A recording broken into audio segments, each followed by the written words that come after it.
Wrota Piekieł, czyli krater na środku pustyni, w którym płonie ogień od kilkudziesięciu lat, jest jedną z najbardziej popularnych atrakcji turystycznych w Turkmenistanie. A czy wiecie, że już niedługo? Niebawem będzie wygaszony. To ostatni dzwonek, żeby go zobaczyć.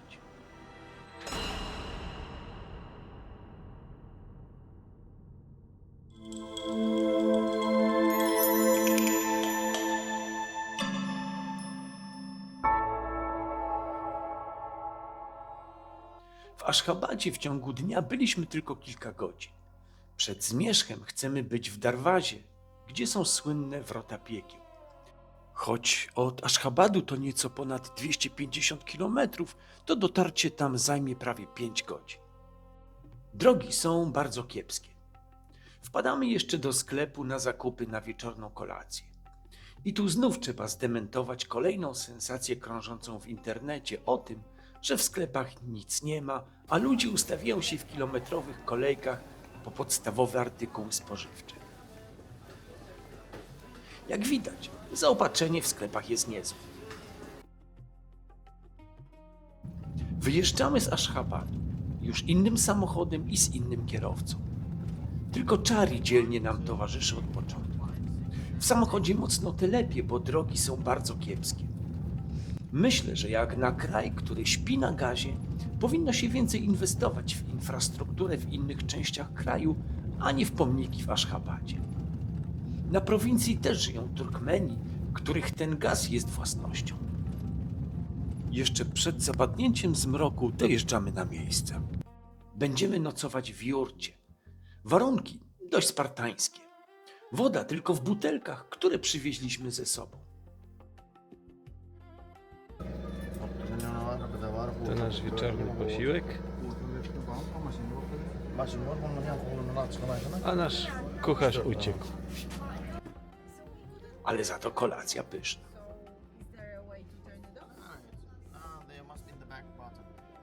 A po niej główna atrakcja wieczoru. Osławione Wrota Piekieł. Jedna z największych atrakcji Turkmenistanu. Z daleka łuna nad horyzontem wygląda jak miniaturowa erupcja wulkanu, a wiatr przynosi zapach spalonego gazu. Jak powstał ten krater? Dokładna data jest sporna. Prawdopodobnie w 1971 roku radziecka grupa wiertnicza szukała ropy lub gazu w tej części Turkmenistanu, który był wtedy jedną z republik Związku Radzieckiego. W czasie wierceń natrafiono na podziemną pustkę wypełnioną gazem. Grunt się zapadł, a w miejscu odwiertu powstał krater o średnicy około 70 metrów i głębokości do 30 metrów. W obawie przed ulatnianiem się gazu i potencjalnymi zatruciami inżynierowie podjęli decyzję o kontrolowanym podpaleniu, zakładając, że zapas metanu wypali się w ciągu kilku dni lub tygodni. No cóż, pomylili się dotychczas o ponad pół wieku. Jednak dni tego zjawiska są policzone. Obecnie władze Turkmenistanu podjęły decyzję o wygaszeniu krateru. Powód? Bardzo szkodliwy wpływ na klimat i środowisko oraz utrata cennych zasobów. W pobliżu zostało wywierconych wiele małych szybów, aby przechwytywać ulatniający się gaz. Pożar został zredukowany już o 2/3. Przed laty łuna ognia była widoczna z kilku kilometrów. Teraz ledwo się tli. Pobudka o 4 nad ranem. Do granicy z Uzbekistanem mamy około 6 godzin jazdy, a po drodze zobaczymy Kuneurgenç, starożytne miasto, które istniało już w V wieku przed naszą erą. Po drodze zatrzymujemy się przed małym sklepikiem, gdzie na zapleczu jemy śniadanie. Potem ruszamy dalej i trafiamy na kolumnę gości weselnych. Trafiliśmy na wesele. Sądząc po ilości samochodów, szykuje się całkiem spora imprezka. A w oddali widać już ostatni cel naszego pobytu w Turkmenistanie. Ruiny starożytnego miasta, które niegdyś było jednym z największych ośrodków świata islamu i kluczowym punktem jedwabnego szlaku. Kuneurgenç. Stojąc pośród ruin, trudno uwierzyć, że patrzymy na jedno z najpotężniejszych miast dawnego świata. Choć jego korzenie sięgają starożytności, Złoty Wiek przypadł na okres między X a XIV stuleciem, gdy tętniąca życiem metropolia na jedwabnym szlaku mieściła setki tysięcy dusz.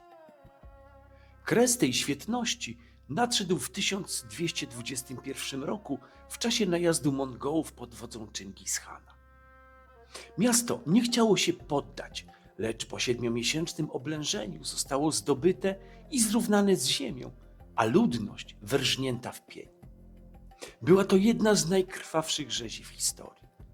Lecz ten, kto zna historię Mongołów, wie, że Czingis-Han dokonywał takich masakr tylko wtedy, gdy miasta odmawiały poddania się. Mimo to, dzięki strategicznemu położeniu, Koneurgęcz częściowo się odbudowało i ponownie stało się ważnym ośrodkiem handlowym. Po częściowym rozpadzie Imperium Mongolskiego, nieco ponad 150 lat później, miasto zdobył Timur Chromy, zwany Tamerlanem. Również zrównał je z ziemią, a ludność wymordował. Ocalała tylko grupa rzemieślników, których wywieziono do Samarkandy. Przetrwały tylko nieliczne budowle, a miasto już nigdy się nie podźwignęło. Jedna z tych budowli to mauzoleum Turabek Khanum, prawdopodobnie najpiękniejsza budowla kompleksu. Zwróćcie uwagę na kopułę. Jest częściowo zniszczona, co pozwala zobaczyć, że jest podwójna. Dlaczego? To inżynieryjny majstersztyk. Przestrzeń pomiędzy jedną a drugą zapewniała izolację termiczną, chroniąc wnętrze przed ekstremalnymi temperaturami pustyni. A w środku czas się zatrzymał. Wewnątrz kopuła pokryta jest misternymi mozaikami. Kompozycja przedstawia gwiazdy i kwiaty tworzące wizualną metaforę nieba. 365 gwiazd symbolizuje dni roku. 12 łuków pod kopułą reprezentuje miesiące.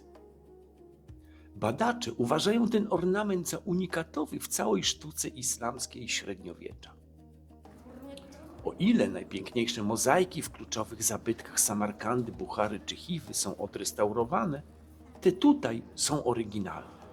A sama Turabek Khanum była autentyczną postacią historyczną żyjącą w XIV wieku. Jej ojcem był Uzbek Khan, władca Złotej Ordy, a mężem namiestnik tej ordy w tym regionie, Kutluk Timur. Jego imieniem z kolei jest nazwany wysoki na ponad 60 metrów minaret, przypominający z wyglądu komin fabryczny. Jest uznawany za najwyższy minaret w Azji Środkowej. Jego budowę datuje się na XI wiek, ale został odrestaurowany i rozbudowany między 1320 a 1336 roku przez Kutluk Timura i dlatego nosi jego imię. Na szczycie minaretu znajdowała się latarnia, bowiem nie tylko nawoływano stąd wiernych na modlitwę, lecz nocami stanowił on punkt orientacyjny dla karawan.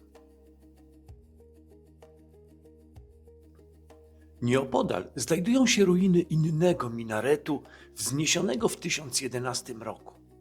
Został zburzony przez Mongołów, a całkowitego zniszczenia dokonało trzęsienie ziemi w 1895 roku. Ciekawostką jest to, że drewniane schody prowadzące kiedyś na jego szczyt są oryginalne i liczą sobie ponad 1000 lat.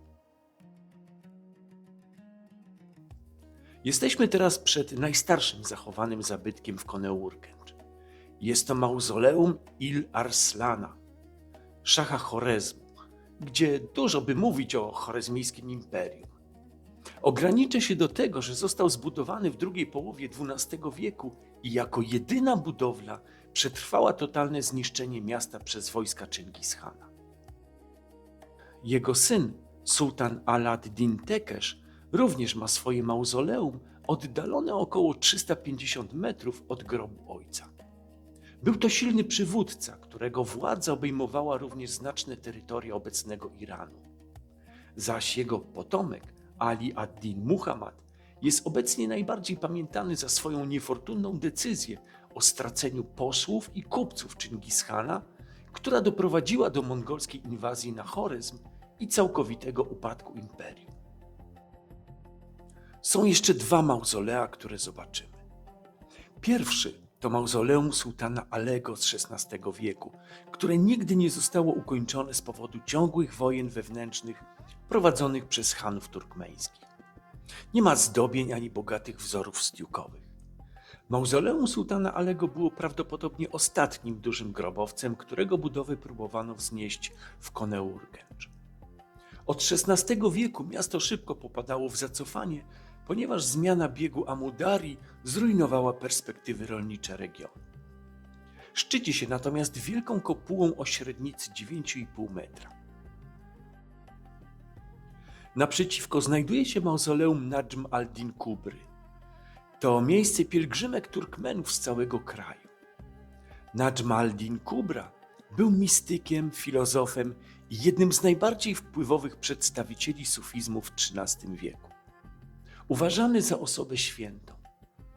Pomimo że w swoich wizjach przewidział zagładę Koneurgench, nie opuścił miasta i wraz ze swoimi uczniami bronił go do końca. Jego nagrobek znajduje się dokładnie w miejscu, w którym zginął. A tam, gdzie potoczyła się jego głowa odcięta mongolskim mieczem, stoi widoczny tu obelisk. Los Koneurgench nie był przypadkiem. Był skutkiem decyzji. Jednej odmowy, jednego rozkazu, jednego błędu, który uruchomił lawinę wydarzeń. To miasto przypomina, że historia nie jest abstrakcją. Tworzą ją konkretni ludzie i ich wybory.